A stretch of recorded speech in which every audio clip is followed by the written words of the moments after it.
Good morning, everybody. This is P. Francis McNichol, otherwise known as Phil to my friends, and doing a video today, gun review, and I was looking forward to doing it 2 weeks ago when I purchased this gun. It was a little bit after the last video I did, and I loved just hashing over philosophies of gun use, maybe showing a little bit of eye candy today.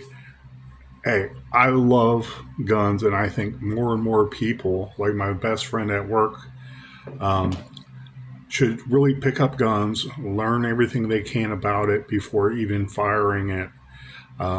Enjoy learning something new, like a hobby, okay, like a pastime, I want to say a healthy addiction that is there for you. You should never feel guilty about that healthy addiction when it's there to protect you at the very most, and you can plink and have some fun at the very least. When you think about the seriousness of guns, you have to be very careful in how you approach each gun. Okay? There's basic rules. Treat every gun as if it is loaded. Never approach a gun that you might have questions about in particular, but always know where your hand is and finger never on the trigger. So if I see my gun over here, I know from experience I'm most likely, not knowing it's loaded or not, it doesn't matter. I want to treat it as if it's a loaded weapon and I'm pointed in a safe direction. I'll get to that rule in a second. But my fingers are never on the trigger unless I'm going to deploy that weapon, and I'm trained in it enough that I deploy it when I want to, and then my fingers on the trigger only. However, one of the other basic rules, and some of these might come before the other, but you must treat every handgun as if it is loaded and never point it at anybody. It's called the laser rule. So if you are handling a weapon, this barrel right here, nothing is in front of it. Wherever this points as if it's a laser, let's say my finger is the laser, wherever it is pointed is dangerous. Okay? Basic rules like that. When I was a police officer and I'd feel a gun underneath the seat in a car, I'd leave it. I already separated the defendants or the suspects in the car. So I'm doing a search of that car and I feel a gun underneath the seat. I'd feel it. And I'd say, okay, there's a gun here.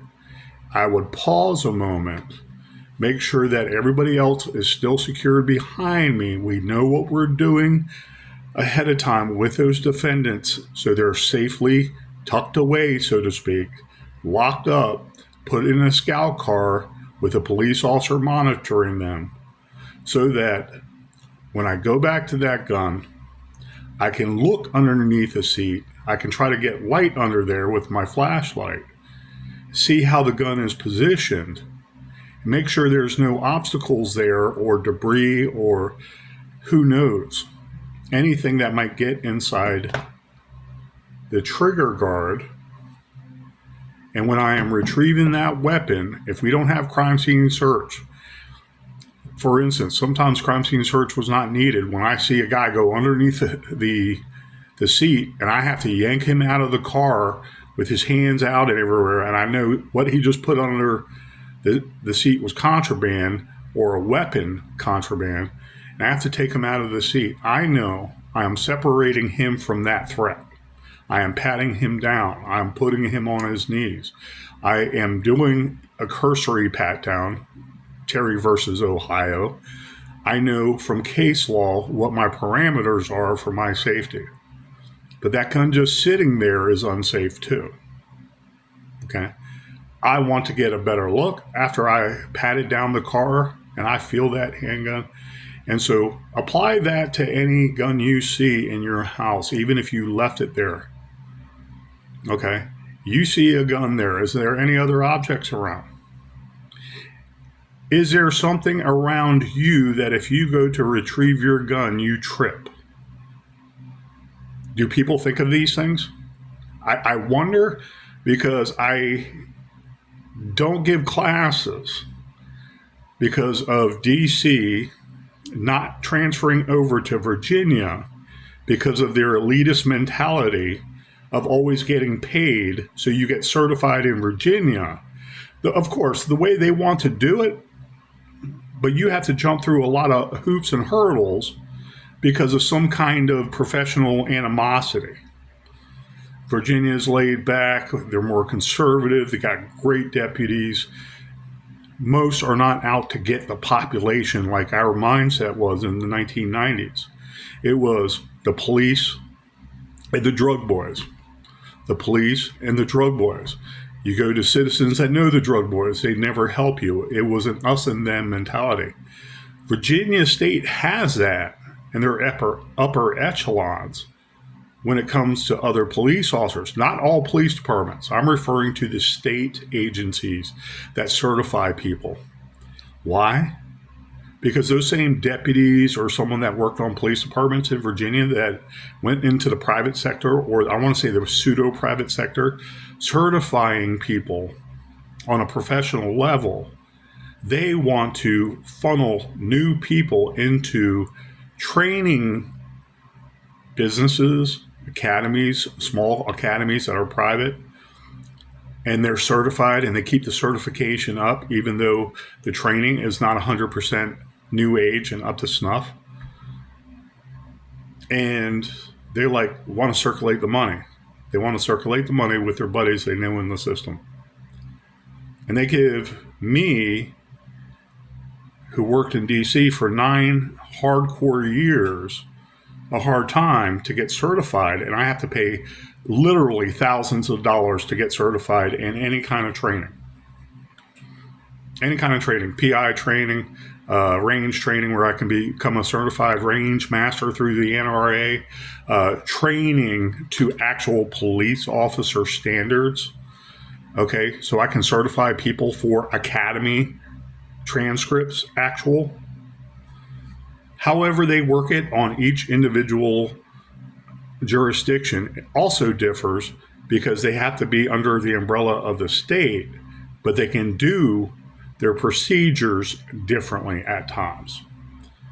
A smaller police department in the rural area is so much different than Richmond, Roanoke, some places down by the naval yards, Virginia Beach, the Hamptons, or not the Hamptons, but Hampton, Virginia, Petersburg, Northern Virginia, and Arlington, Alexandria, Fairfax. Fairfax had a great police department at one time because they were so close to FBI and Quantico. There was like a mutual kind of exchange of training techniques and keeping Fairfax County new aged because of the people that were inside of Fairfax County, Arlington, Alexandria. Fairfax County was the creme de la creme because for a county, they had the most money at one time. I don't know how it is now. I know their training was excellent. And I should have, in hindsight, gone to Fairfax County instead when I passed their polygraph and I was ready to go. I wanted to hit the streets hard in DC and enjoy myself there where it was just a shooting gallery. Live and learn. The corruption is what ruins DC. When it comes down to it, it ain't all my fault. DC is corrupt, and I left a corrupt police department. That being said, your education level is as good as how you apply it. Nothing more. I can have an accidental discharge somehow going in my car and a weapon is in my, let's say a pocket pistol is in my car in a duty holster of some sort. And somehow me sitting down might hit that and bang that holster somehow where the gun goes off and my hands are not even in the picture. And we all hope something like that does not happen. New age guns are built different. They're built better. They're built safer. They have better, I want to say, designs. They have better engineering. They have better quality material. Glass nylon polymer. Okay. I'm not sure exactly what this is. When I refer to my Taurus G3, I'll get to it in a moment. However, basic common sense, I want to say basic safety in general, always keep in mind. You approach any gun and you have a good idea how to unload it, then you treat it as if it is loaded right there and then, and you want that gun to be respected as much as possible. Laser rule. Okay, I'm picking this up safely. I know that direction. No people. Okay, finger off the trigger. Laser rule, wherever it is pointed could possibly harm someone or kill them. I know this gun. Magazine removal. No ammunition there. That's only one part. Second part is I slide the slide to the rear. That's why it's called a slide to the rear. Don't point the gun at your face ever looking down the barrel, please. It's not a good idea, but it's not something you should do even when you triple check the barrel unless you're cleaning it. Just as a rule, don't get used to doing that. Visually inspect the whole chamber. Make sure there is no debris in there too, let alone around. I am visually looking at that. You see the black hole up there by the shininess? With my thumb. I have bigger hands. I have some trouble putting my middle finger in this, like that. And I might not be able to feel around in that chamber because my finger can't go all the way in. So most people say, visually and physically check the port. That's what it's called. It's called a port inside of the chamber.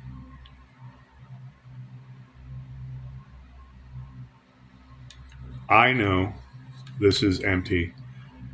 I myself have a great deal of satisfaction knowing this is empty. And I can now, I want to say in a safe area where I still know it's pointed and I'm not doing anything haphazardly and hazardous.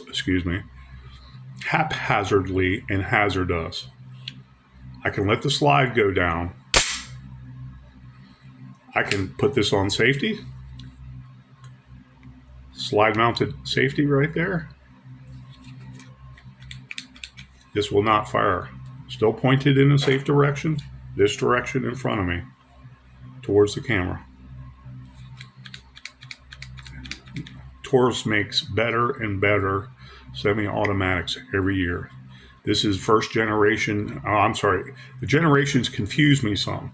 This is the G3 first generation, I believe, or generation 3 of the overall model, but the full-size G3. I have probably 9 now G2Cs because I trained one of my friends on one before, and he loves shooting it, and I shot it, and it was a nice undulating feeling when I was double tapping and just rolling. And I was like, that's controllable, single action take up in the trigger in the last second, go was wonderful. And I was hitting where I wanted every time with little to no kick. I have not test fired this gun, but I purchased this more recently. Treating this safe. I'm doing this video with the philosophies of Use. Okay. And I would love to go to range and do some more range videos and stuff like that. Unfortunately, the job and career I am in, it is more important to me to help people than to experience my hobby every single day. Okay. I love my hobby because it's a hobby and I can get lost in it when I have free time. And that is what I enjoy.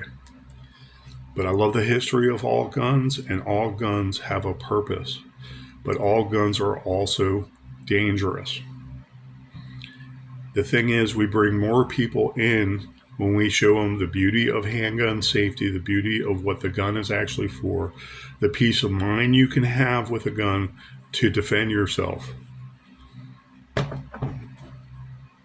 the beauty of the gun to go hunting, again, the beauty of the gun to practice with and clink, the beauty of the gun to just put on your side because you can and walk down the street. Researching the laws a lot when I speak to a good friend, like at work.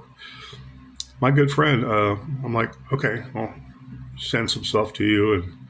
And it's like, you have nothing to fear purchasing a handgun. But I want a permit. It's like, you have no problem purchasing a gun first, okay? Because they want you to get a permit so you can carry that untrained gun without legal ramifications safely to go training more on top of that original permit. However, you can open carry freely without any permit. Why is that? The assumption is the gun owner knows and is responsible for being trained on that. So they want gun knowledge. The permit is just to conceal, and you can carry that weapon easier when it's concealed or without worries, putting it in a box, putting it in a safe box underneath your seat. Do you want to leave it there? No, but there's nothing wrong with that. But the police are going to search my car. Okay, why are they pulling you over to begin with? What do you have to hide? You're showing your hands. You have your ID ready. You're showing your hands. The car belongs to you. It's not stolen. You're up to doing good, but it isn't like you're up to doing no good. And what's the problem?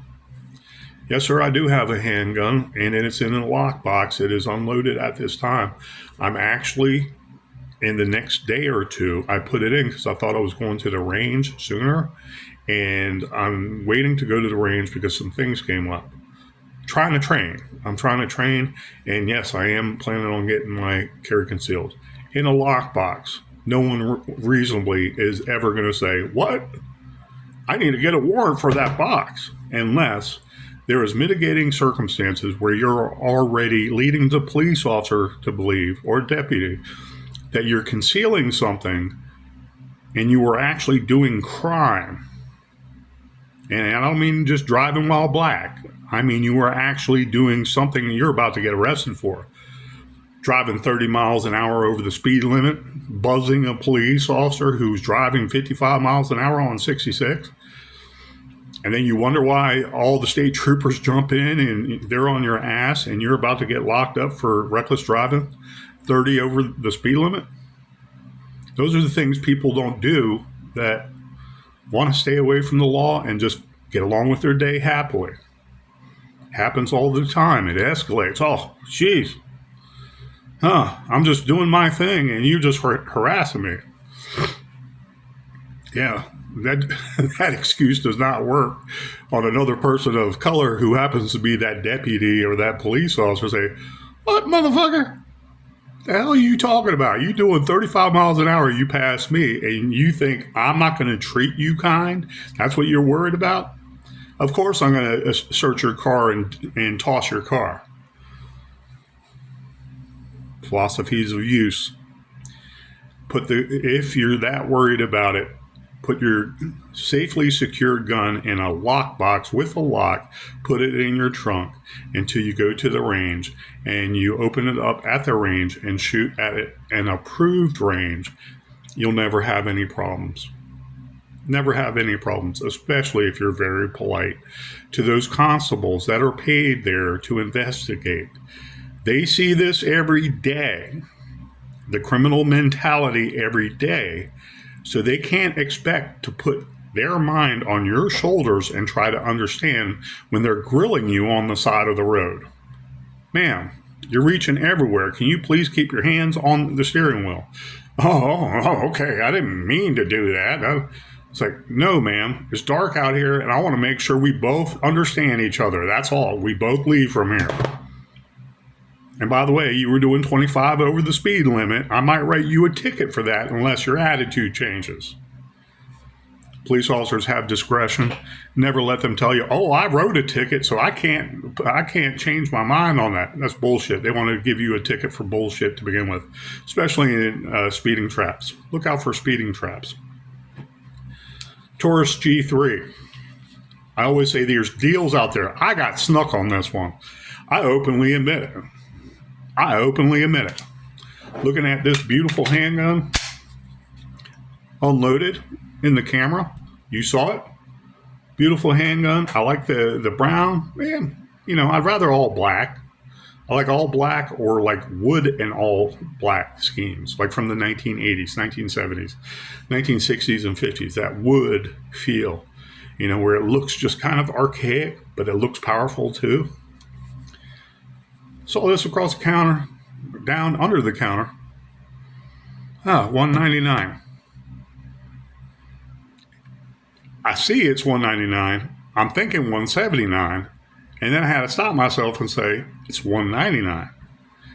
Used G3, is it quality enough for $2 bills? That's the question I have. Is it quality enough for $2 bills? I was like, I'll take that. 9mm is in my scheme. I don't swear by a 9mm. Anybody that knows me and guns would tell you that's a scheme I go by. 9mm for prepping. 9mm for some carbine usages. In the last 7 or 8 years, I started to branch out occasionally. Maybe 1 year going 45 ACP because of the Glock 21, I believe it is, off the top of my head. And the flux braces and doing a schematic that way, okay? A system, so to speak, with 45. And now I have 2 Glock 45s. I believe they're Glock 21. All the nomenclatures are kind of confusing me at times. And so I'll go different ammo. But I love 9mm because of its all over use, all around capabilities. You have a round that's going usually over 1,000 feet per second. You have a lot of rounds, 18 rounds in this gun alone. And that's enough for a small street war so you can get out of Dodge. Okay? You're in your house. 3 guys bum rush your door. You're going to want that AR-15 pistol. But this might be able to do the job, 18 rounds. You can give 3 of those individuals 5 shots apiece. And you'll have 3 left over. And hopefully you survive those evil bastards. Okay? Duty size weapon. Full size. I have larger hands. Full size weapon. I think some people said almost the size of a Glock 17. It's definitely bigger than a 19. I would wager on that. The grip is just a little longer. Color scheme isn't my favorite. Picatinny rail, you can put a light on there. I was thinking of something different that I hardly ever think about, when you go to the range and you're zeroing in your sights, maybe putting a regular scope on here and wondering if they have telescoping scopes themselves that can be more powerful than a red dot on top. And you can set it up as a hunting pistol only with 9mm fluctuations of power, like a plus P 9mm, so on and so forth. And build this gun, not super tricked out like the Z guns or anything like the Zeb guns or any of those things, okay? Not like a new age ghost gun, Those $3,000, $6,000 9mm guns that I guess are used for championship target practice and competitions. I'm like, have fun. Yeah, I hope you get sponsors because that's the only way you're going to pay for it. Unless you're Elon Musk. Who knows? Love the guy. Love Trump too. Love everything they're doing because it's about time. Side note, all our friends, all our countrymen saying forever. Well, that's just politicians. They're always corrupt. They're always going to be corrupt. And they vote Democrat every time as that excuse. And it's like,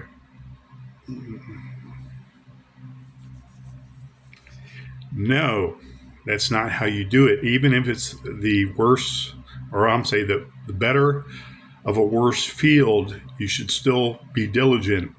Don't say your vote don't count. You go with that next best choice, and then you have them improve while they're in office. It's like, no, I'm just voting Democrat because I always voted Democrat. People don't know their history, and just everything the Democrats have been bad since time immemorial, and how they got, well, the media basically started brainwashing generations of Americans. They lost fact of history, fact of human nature in general, fact of why the Constitution was instituted to begin with because of tyranny. But you can't say that. We had slavery. Yeah, we can, because we were planning on getting rid of slavery worldwide. Oh, that's just a white man thinking for the black man. It's like, no, that was man thinking for man. How do we improve ourselves beyond the Western king ideation? Long live the queen, long live the king. Meanwhile, you're a pauper and you're working the fields for some lord master that sends all your hard work and toil to the king, and you get nothing. Okay, that's called slavery. It existed since man could plow the field. Anyways, I digress.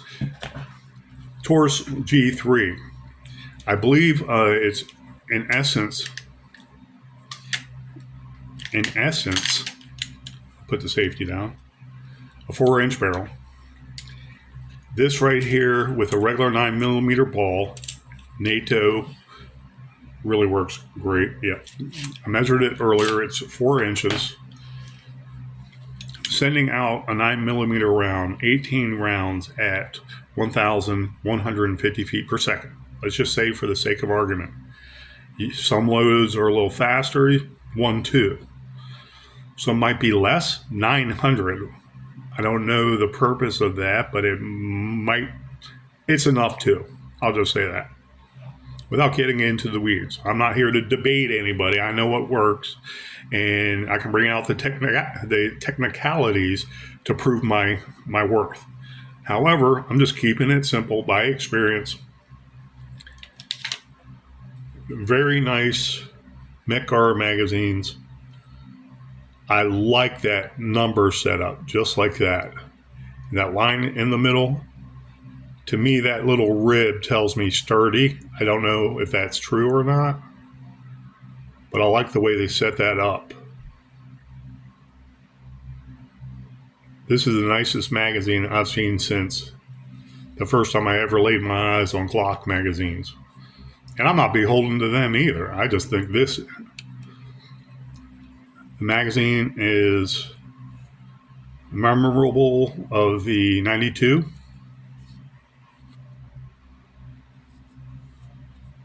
And the original, I want to say high capacity semi-automatics. 17+1. It's funny, if we had like a standard for rate of fire, like how fast can you shoot this? And that be the standard for all guns. So that same standard was applied to the worst guns. And it's like, this such and such standard says rate of fire is this. Rate of fire is that. for let's say the C9, oh my God, I'm brain farting here. The C9.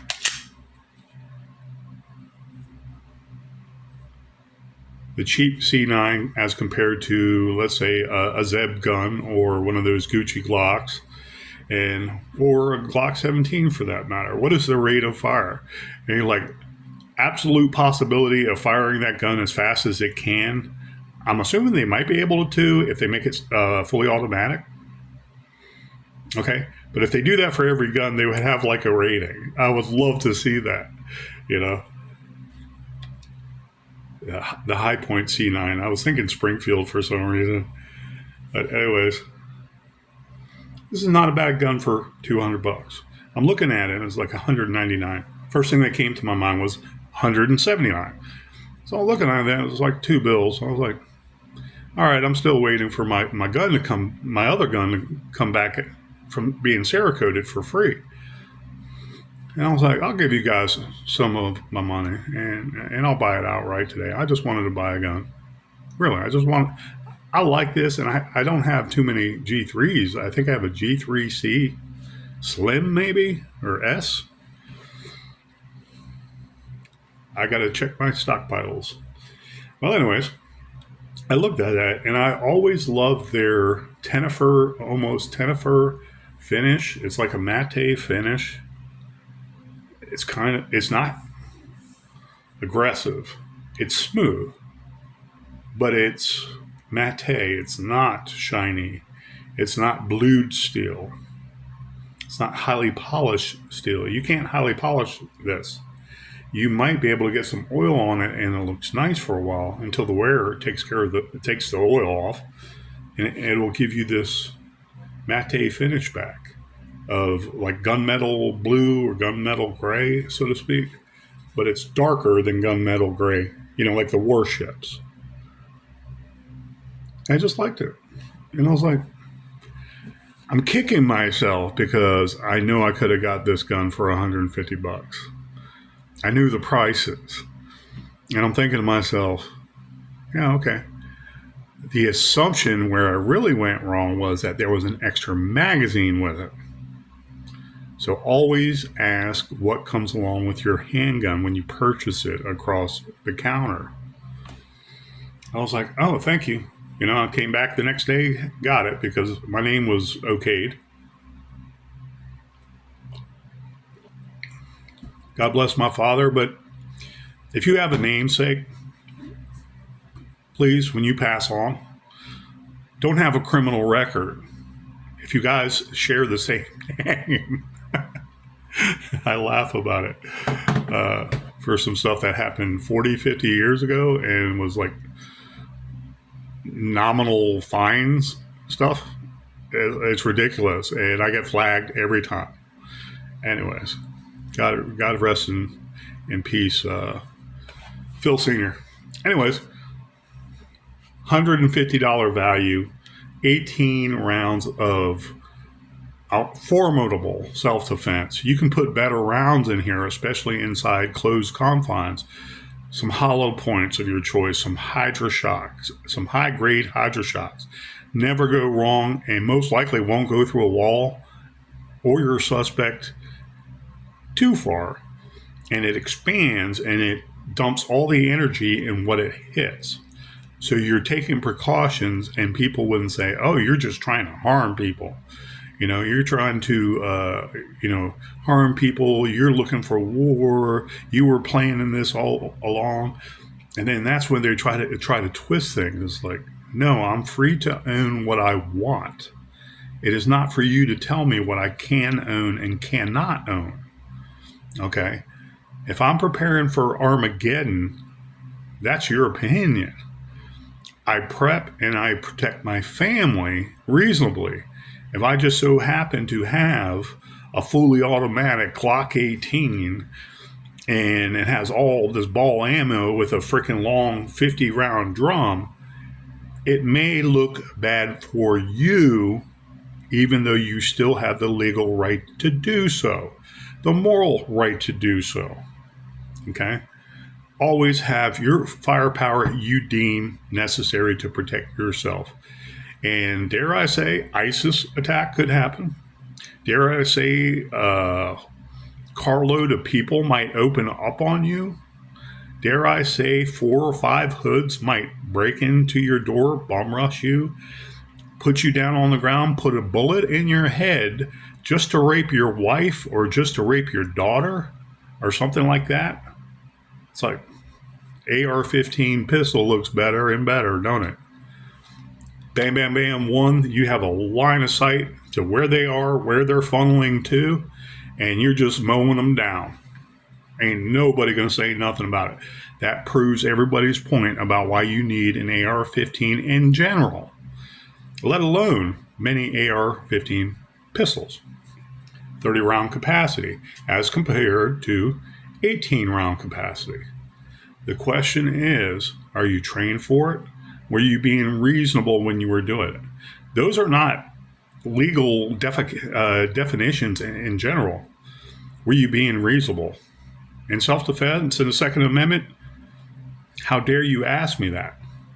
However, when a liberal communist applies the law and they try to hem you up with technicalities, they're going to try to infer that in front of any juror that doesn't like guns, and you're convicted for no reason. So, what's reasonable? It's up to you to decide. It's your freedom to do so. Enjoy it. Just you might want to use some precautions, the type of rounds. I don't want a 44 Magnum in an apartment. Why? Over penetration. There, okay, I might not even want a 44 special in that. Okay, so maybe a 9mm with some hydrant shocks, first shot takedown, especially close combat within the confines of an apartment or a house. And you'd say, yeah, that's reasonable, and I want that guy down when he goes down. I'm not trying to cause anybody more harm or pain, but if 3 or 4, 5, 6 guys bum rush your door, what are you going to do? Okay? All right, so last time, if I remember mathematics correctly, 18, so that's 3 rounds per 6. I hope you're a good shot, don't get me wrong, but I hope that's enough to ward off the rest of them, in other words. So, drinking the coffee today, I'm thinking of this video and the philosophies of use. Other than basic fun and self-defense, maybe it could be a combat, and I mean combat where it stays on your side. Combat pistol, you're in the foxholes, you're rubbing down, you're getting down, and you're I want to say hunching down. You're doing crawling, low crawling. Could a weapon like this stay on your side? Then you run out of your main battle weapon, and you use this as a last resort, pop in some enemy defense? Sure. You're going to have extra magazines too? Let's hope you can get to them and it's not that chaotic. Does it make sense? I would like to think so. You know, Colt 1911, 7+1 is 8 rounds on a safety activated hammer back, I believe is how you could carry it, cocked and loaded. And then you hit the safety, boom. And then it's like single action from there on out. And you figure the generals and whoever had those type of weapons that were on their side, semi-automatic, they didn't have any extra magazines. Maybe they did. Maybe they had it in a little bandolier on their duty belt, so to speak, their LBE gear. Okay. Maybe. I don't know. With all your other gear and your main battle weapon magazines running out, you're going to have chaos upon chaos. And sure, this might be 18 rounds left of your life, depending on it. I want to see in another 10 years how well these guns in general hold up compared to the Glocks in hundreds of thousands of rounds per Glock. They have a reputation because they work. They did it right. Gas and Glock assembled a bunch of engineers. He had input. He wasn't the only one that developed the Glock, though it's behind his name. They did it right. And many of the polymer frames, are following. A little bit of difference, but it's pretty understandable. Do I like the side-mounted safety? I do not. That's the only thing I don't like about this gun. They say, well, Phil, are you going to be walking around with the safety off and around in the chamber? Yeah. Because you still have, I'll double check and triple check this again, visually inspecting. There's no round in there.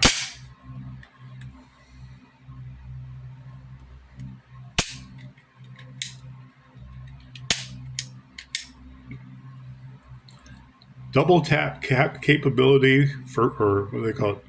Double strike capability in case the round doesn't go off the first time. So that firing pin can keep on hitting that primer to make sure the round goes off and you keep on recycling eventually. It's a well-built gun. Has some modern upgrades.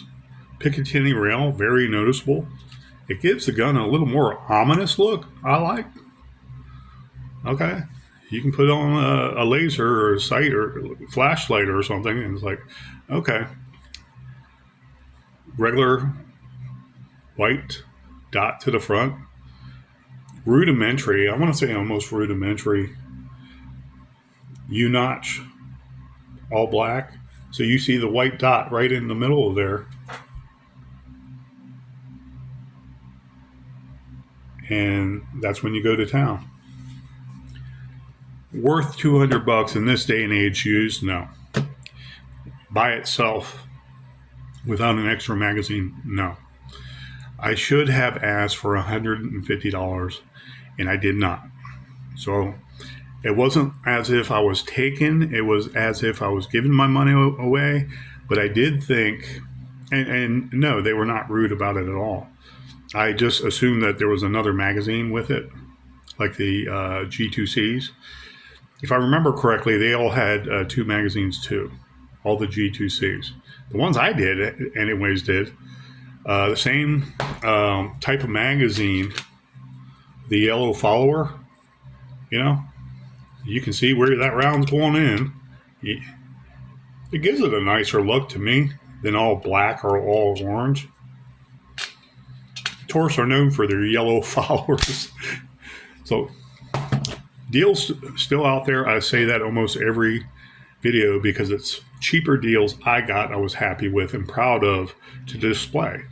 We go through the philosophies. Guys, please be safe out there in anything you do. As a general rule, I do videos because I'm kind of proud of the purchases and weapons I purchase. I admit that. Being a late bloomer father, I'm hoping my sons in the future, when I'm long gone, they can look at my videos and reminisce.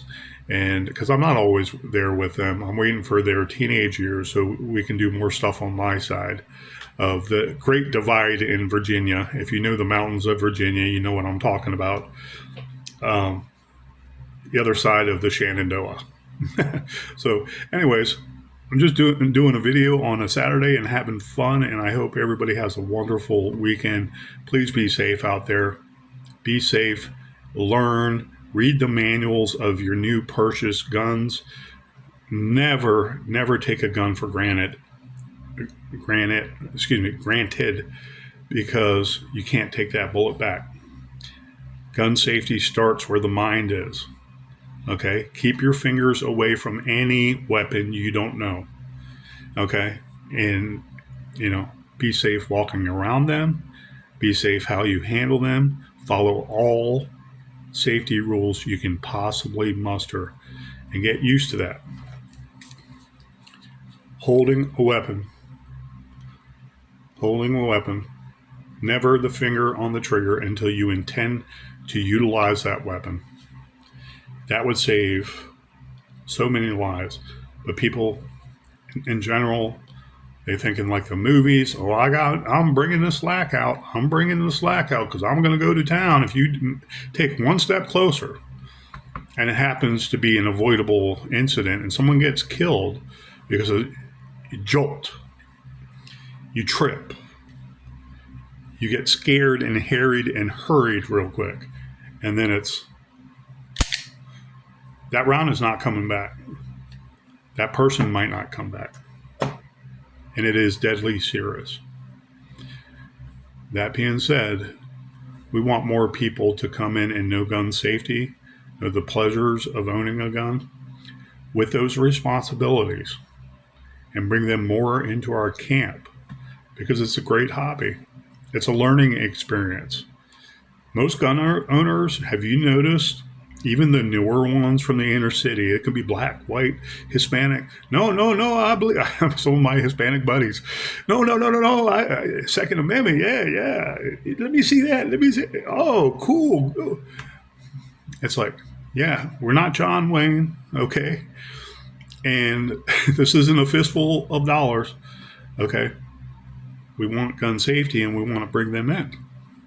And they can enjoy the same hobby of, I want to say, self-defense and life at one end, where we revere life, and plinking on the other end. Maybe just having the gun on your side for peace of mind. That's a pleasure in itself. Going out there perusing the guns and finding the best deal you can get on a gun you had your heart set on. And it intrigued something in your heart, your soul. Gun collectors, gun owners know what I'm talking about. Like, even when I shot that 1,000,000 times and I was tired of it, I love that bad boy. That's my baby. And they treat it better than their own.